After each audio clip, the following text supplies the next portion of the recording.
Imagine walking into your dream space every day. We bring your vision to life and create spaces that inspire.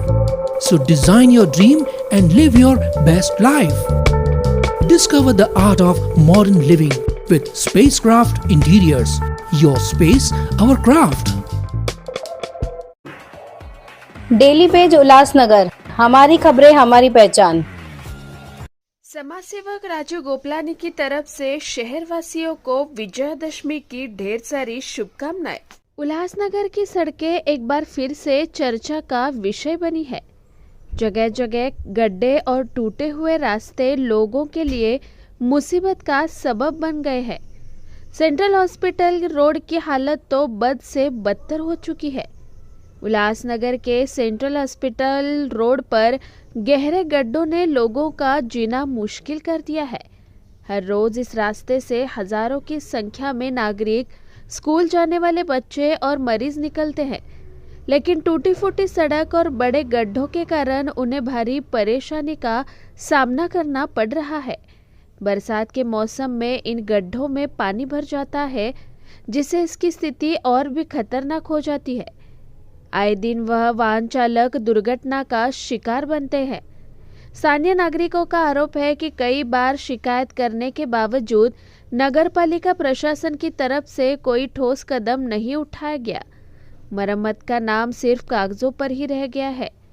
स्थानीय लोगों का कहना है कि ये रोड अस्पताल तक जाता है। रोज मरीज और एम्बुलेंस इसी रास्ते से गुजरती है, लेकिन हालत इतनी खराब है कि कभी भी बड़ा हादसा हो सकता है। सवाल उठता है कि महानगर पालिका प्रशासन को जनता की इस गंभीर समस्या की सुध है या फिर जनता यूं ही गड्ढों में फंसती रहेगी।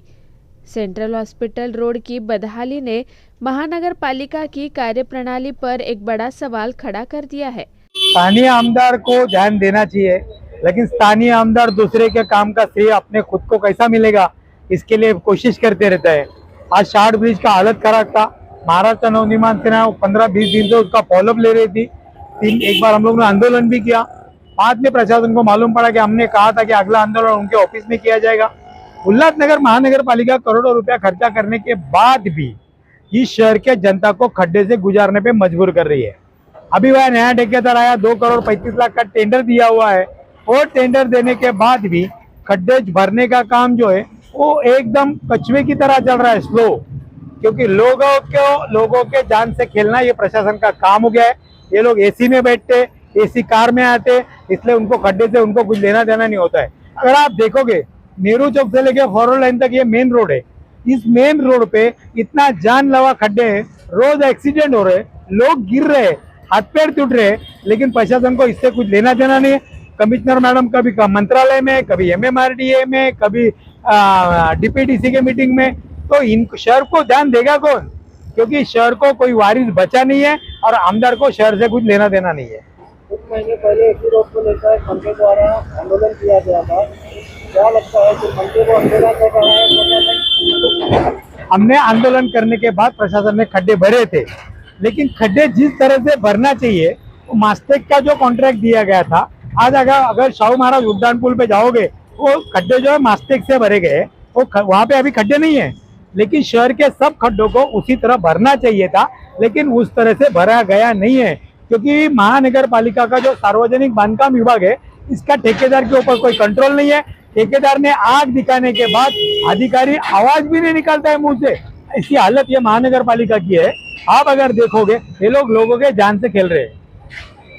हॉस्पिटल का ये जो रोड है, यहाँ पे काफी मरीजों को आना जाना पड़ता है। क्या लग रहा है वो अपनी जान हथेली में लेकर घूम रहे हैं शहरवासी? अभी आप देखोगे तो त्योहार का टाइम है, दिवाली में फर्नीचर मार्केट है, नेहरू चौक है, गोल मैदान है, यहाँ पे बड़ी बड़ी मार्केट्स है। उसके बाद में सेंट्रल हॉस्पिटल है, सेवा सदन कॉलेज है, निविरा कॉलेज है, ITI है, बहुत सारे जो चीजें है वो यही रोड पे है। ये रोड मेन है, ये रोड पे ट्रैफिक ज्यादा है। इसके बाद भी प्रशासन इस रोड पे ध्यान देने के लिए तैयार नहीं है। मैं तो वही बोल रहा हूँ, प्रशासन ने आंख पे पट्टी बांध के रखी है। तुम्हारा क्या हो रहा है उससे प्रशासन को कुछ लेना देना नहीं।